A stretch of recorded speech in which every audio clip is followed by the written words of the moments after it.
crazy fuck. You know, go find some smoking urns and blow your brains out. Even Green, in his series on quantum physics, oh, fuck you. The Elegant Universe, here we go again. You know, that's not only a little bit of fucking propaganda there, right? Is it real elegant when two galaxies crash into each other and stars go exploding all over the place?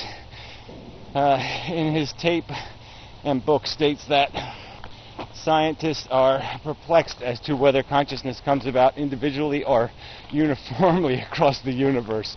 I don't think scientists are fucking perplexed. What a pile of crap that is. Well, where do you have this evidence of the perplexed scientists? Give me some names of the perplexed scientists who raise his hand and say, I'm perplexed. I don't know. No, there ain't no fucking such thing. Professor Anton is not a fucking scientist. Jackass. Let's see. And they are perplexed as this because the difference in time-space between different people. Oh, God. Difference in time-space between different people? What are you fucking talking about? So you're assuming the existence of other people? Because there certainly isn't enough difference in time-space between me and wherever you are, fucktard. And so what? What we have to account for? It's just idiotic. We know what consciousness is. It's a manifestation of a complex neural network. Just like magnetism is a manifestation of certain properties in certain, I think you can say metals, and that's the way it is. You know, there's no, you don't need it. There's no magic explanations. It doesn't just arise. It doesn't poof. It doesn't pop. It doesn't do any of that crap. You have to have a certain number of neurons arranged in a certain way to have the sensation of aliveness. And that's just the way it is, butthead. It's a biological function, okay, that is in turn a physical function. Anyway.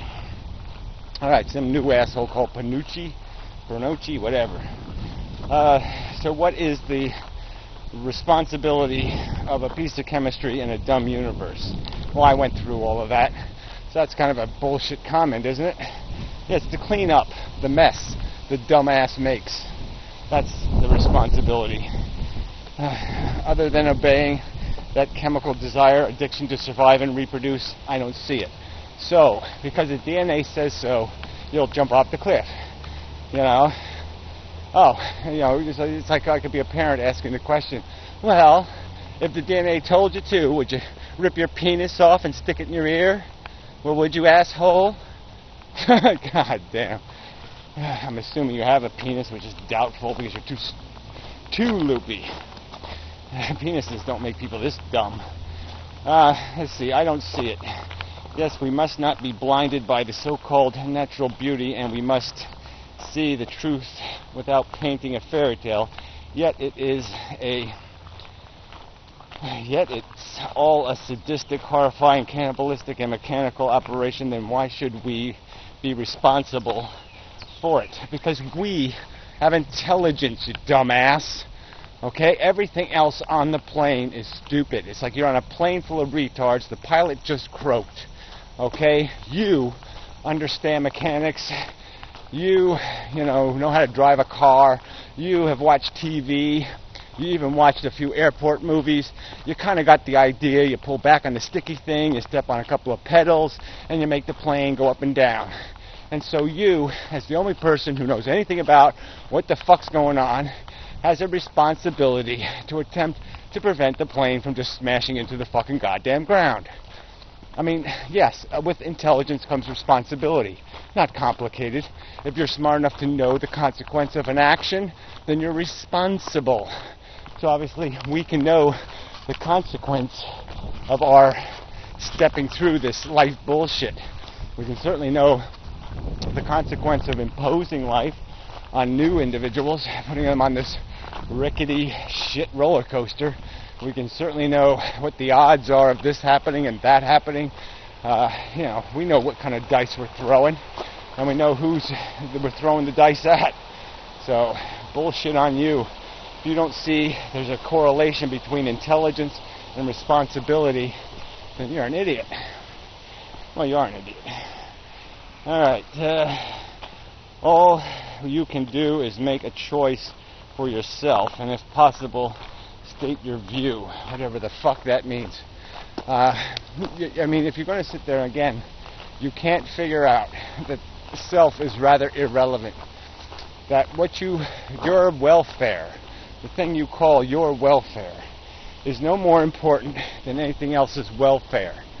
Alright, from an objective standpoint, you can't make a distinction between your welfare and my welfare. Pain, I feel, is just as real as pain that you feel. Pleasure, I feel, is presumably just as real as pleasure you feel. It's just idiotic to think you can ignore that fact. It's a fact. So you can't just sit there and say, I will love this blade of grass. No other blade of grass will have any importance. I will kill millions of other blades of grass to protect that blade of grass. It's moronic. Alright, they're indistinguishable by any real measure of distinction or value, and so therefore any distinction you make is bullshit. So, alright, sorry about the wind. Probably did create some noise, but alright, some more. Yeah. Okay, same old Pinocchio guy, whatever it is, Panache, Pinocchio, whatever. I ain't pronouncing this shit names.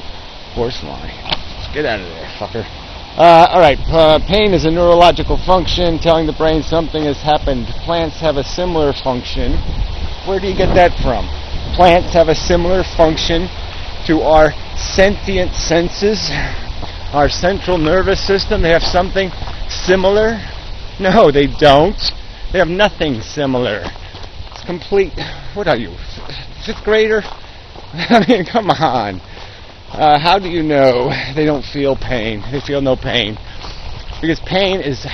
all your sensations do not happen in your extremities. They happen in your brain. They are reflexes. That's why you don't feel some reflexes. You know, if I tap you in the knee, there won't be much sensation, but your leg will move. Because it doesn't go to your brain. Oh, God. It's got to go to your brain for you to feel it, fella. Ow. God, he bit me right in my hand. Son of a bitch. Dead now. He's vicious. Still got his teeth in me, fucker. Let go. God, vicious bastard. That's gonna suck. I hate that shit. And I'm scratching my hand open now. Alright, well that doesn't matter. Alright, here we go. Knowing how to drive does not mean you have to drive at all. You can still walk. That's really not the point. The point is if you're intelligent, you know how to do something the right way. You know the difference between efficient and inefficient. Then you have an obligation to point it out. If somebody's doing something very, very dangerous, like pumping oil out of the Gulf of Mexico in a manner that's really dumb, and you know better, well then you have a responsibility to inform them. You're doing it a dumb way. Here's a cheap way that won't allow catastrophe to happen. Alright? Jesus Christ. The problem is, how do you know? No, that's not it. The problem is defining responsibility because it means a certain logic and thus a purpose, a final goal to this life, and there is no evidence to that. Well, yeah, who's arguing there is evidence to that? Yes, intelligence and logic are true to the truth, but it does not say kill the cat because it hurts. But it does not say kill the cat because it hurts. I don't know what the fuck. Kill the cat because its cat's in pain? Well, certainly it does. Rational people put their sick animals to sleep. They spare them the hardship of pain and suffering because they understand pain and suffering is a bad thing, even in a cat or a dog or any organism. Suffering is not a good thing, you dumbass. It's not that complicated. Stupid fucks like you force us to argue this shit. The simplest things. Alright, how is the universe full of joy better than a universe full of suffering? Where is the positive output of the equation? Well, don't you understand? The only thing of value in the whole fucking universe is sentience, you dumbass. None of this would make any goddamn difference if nothing felt. If something couldn't be harmed. I mean, we've been over and over this. How can you not appreciate probably the most glaring, obvious truth? I mean, you can't figure out that pain is a bad thing. You can't figure out that deprivation is unpleasant. You can't. You need that explained to you. And you're really fucking dumb. Anyway. Alright, well, stop again. Without feeling value in the equation, there is no motivation. You know, motivation and the end results are kind of different thing. Desire is different than suffering and pleasure, just as fear is.